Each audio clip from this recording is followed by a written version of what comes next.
yang paling menyedihkan itu hasil hutan Indonesia tidak memasukkan pangan. Padahal pangan itu meskipun hutan kan ditanamkan di dalam hutan. Hasil pangan itu dianggap produknya pertanian, yaitu hasil hutan yang katanya obat kuat. Apa benar ya, saya tidak tahu. Di Indonesia kita punya pasak bumi, itu hasil hutan juga yang nilainya juga tidak kalah dengan di tempat lain. Tapi kalau di Wonosobo,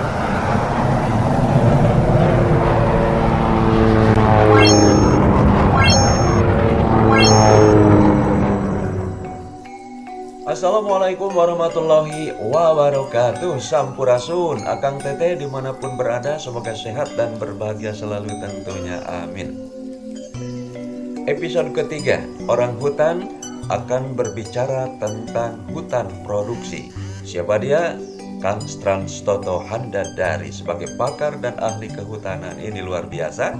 Hutan produksi memang sangat banyak memproduksi kayu dan lain sebagainya, termasuk sumber energi, obat kuat. Oke? Like, subscribe, pijit loncengnya serta komentarnya. Terima kasih dan go. kalau di Korea terkenal dengan ginseng, yaitu hasil hutan yang katanya obat kuat. Apa benar ya, saya tidak tahu. Mungkin saya belum pernah mencoba karena saya tidak terlalu paham. Sedangkan di Indonesia kita punya pasak bumi, itu hasil hutan juga yang nilainya juga tidak kalah dengan di tempat lain. Tapi kalau di Wonosobo namanya apa ya, pokoknya lupa saya namanya. Di Wonosobo itu ada juga obat kuat untuk bapak-bapak yang mau kuat, cuma namanya saya lupa apa itu. Nah kemudian mungkin di tempat lain juga ada. Nah itu obat kuat itu kadang-kadang sekarang harganya mahal, tapi itu campuran ditambah dengan ini itu yang bersifat kimiawi, sehingga yang namanya obat kuat yang tadinya dari hutan sebetulnya ya kuat banget ya, enggak tahu lah, tergantung orangnya. Tapi perlu kita catat bahwa obat kuat kita juga punya, yaitu kecuali yang saya lupa tadi yang Wonosobo. Mungkin Bupati Wonosobo bisa ceritakan apa itu. Oke, ini ada bentuk-bentuk olahan dari hutan kita. Misalnya kita punya kertas. Kertas itu dibuat umumnya dari hutan, dari kayu-kayuan seperti HTI ya, hutan tanaman industri. Kemudian lucunya itu tidak dianggap hasil hutan. Contohnya ya kita lihat pengusaha kertas itu masuknya ke perindustrian, bukan di kehutanan. Padahal sebetulnya pulp itu kan sebetulnya kan dari kayu yang dihancurkan, kemudian diambil seratnya dan kemudian menjadi kertas, tisu dan sebagainya. Itu disebut sebagai hasil perindustrian. Harusnya tidak, harusnya juga kertas itu termasuk hasil kayu sebetulnya. Sehingga saya pernah tidak disukai oleh orang perindustrian karena saya dianggap mau ngurus pulp. Ya saya ikut saja, enggak boleh ya sudah.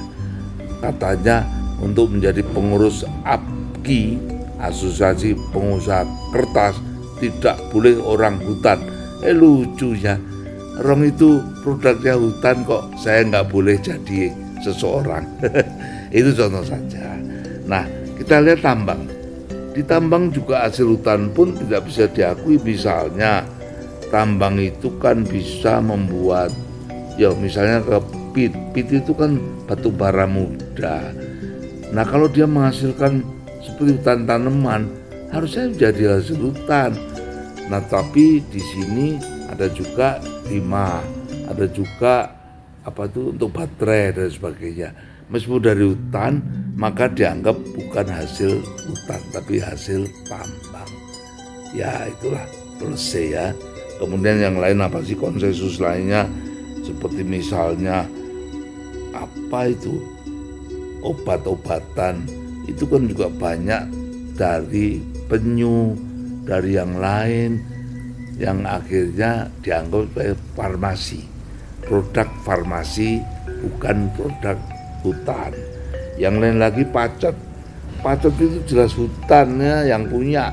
Wong bapak tuh kalau ke hutan juga ketemu pacet, tapi setelah diekstrak pacet menjadi produknya kesehatan karena memperbaiki orang yang kena stroke. Tapi dari segala hasil yang diolah, bahkan yang belum diolah juga, yang paling menyedihkan itu hasil hutan Indonesia tidak memasukkan pangan. Padahal pangan itu meskipun hutan kan ditanamkan di dalam hutan. Hasil pangan itu dianggap produknya pertanian. Ya enggak tahulah itu kebijakan, saya enggak ngerti juga. Tapi intinya hal-hal yang saya sampaikan ini perlu diketahui bersama. Mungkin suatu saat kalau yang mimpin negara ini atau pemerintahan itu berbeda, bisa juga lah berbeda juga. Jadi pulp adalah hasil hutan misalnya. Kemudian kecuali kalau pulp berasal dari kertas-kertas bekas mungkin ya, tapi itu terserah. Saya tidak mau mempermasalahkan itu. Yang penting itu hasilnya Indonesia. Nah, saya ingin sedikit menyampaikan hal-hal yang penting tapi diabaikan. Kita mengenal hutan seluas 143 juta hektar, dikurangi untuk sawit dan lain-lain, tersisanya sekitar 100 juta hektar. Dari 100 juta hektar yang ada sekarang, luas yang rusak itu antara 60 sampai 70 juta hektar. Kayaknya dari 25 tahun atau 40 tahun yang lalu, kerusakan itu ya segitu-segitu terus.